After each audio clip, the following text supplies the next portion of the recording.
There comes a moment when life's storms grow so fierce that all human solutions collapse.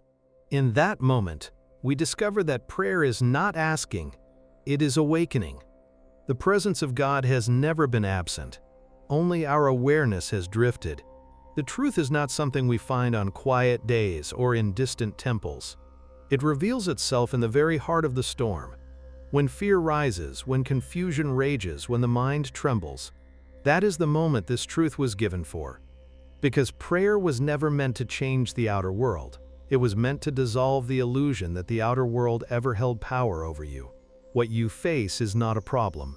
It is a shadow, a suggestion, a dream that appears real until you turn on the light of awareness.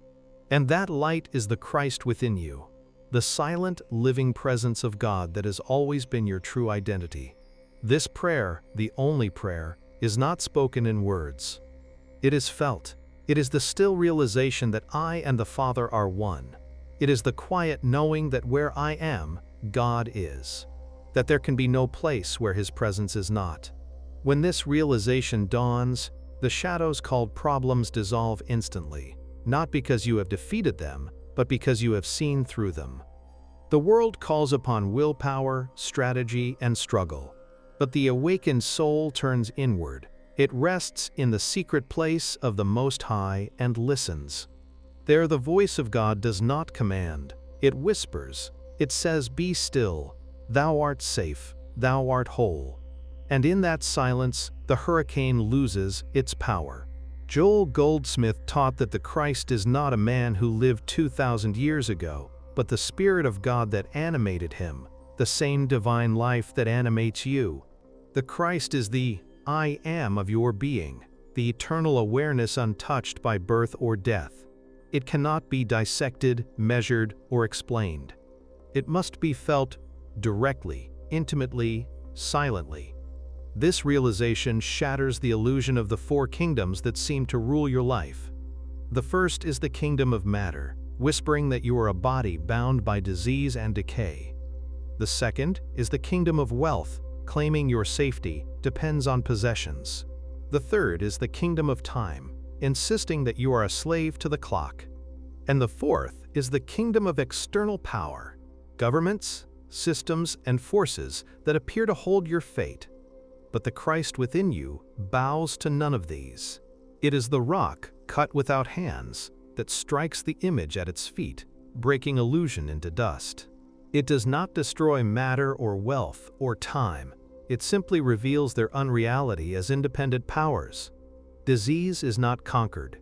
It is seen through. Lack is not fought. It is recognized as false perception. Time is not feared. It is understood as a dream passing within the timeless now.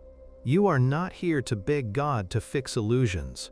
You are here to awaken and see that there were never two powers, only one. And that one is already perfect, already whole, already within you. The one prayer that dissolves all problems is the prayer of recognition, not of need, but of being. It begins with surrender. Not I, but Christ lives in me. In that surrender, the small self yields, and the divine self arises. The mind falls silent, and what remains is awareness itself, vast, luminous, untouched. That is prayer. That is power. Meditation is not escape, it is communion. It is the gentle turning inward many times each day to remember, Thou art here. I am the place where God shines forth. I and the Father are one. You need not labor for hours. A single sincere minute of stillness, repeated often, will transform your consciousness.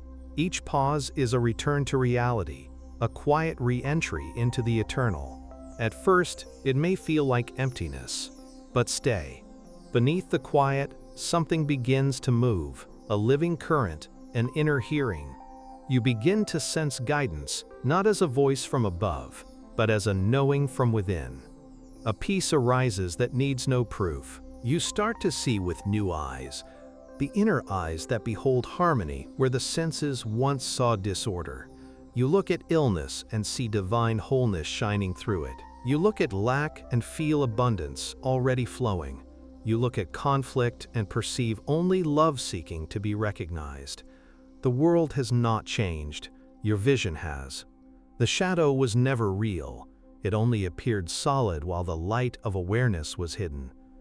And so, through stillness, you become the living transparency of the Christ. You heal not by effort but by being. You bless not by words but by presence. When you walk into a room, peace enters with you. When you think of someone, love touches them. The Christ consciousness radiates quietly through you like sunlight, needing no permission, offering no resistance. And when challenges return, as they sometimes will, you will not fear. You will simply return again to the silence, to that inner temple where no storm can reach. You will rest in the knowing that nothing can separate you from the love of God, for the love of God is what you are. Eventually, this realization deepens into dominion, the effortless mastery of life through spiritual awareness. You see that even death cannot touch the Christ being you are. There is no end, only unfolding, a journey through ever-expanding dimensions of light and love. And so, the one prayer that instantly dissolves all problems is not a plea to a distant God. It is the awakening to the truth that you were never apart from Him. It is the realization that you are not a human being reaching for divinity. You are divinity expressing itself as humanity. Be still and know. Feel the silence breathing through you. You are not the one praying, you are the prayer itself, the living activity of God, radiating peace into the world. That is the miracle. Not something added from the outside, but something remembered from within.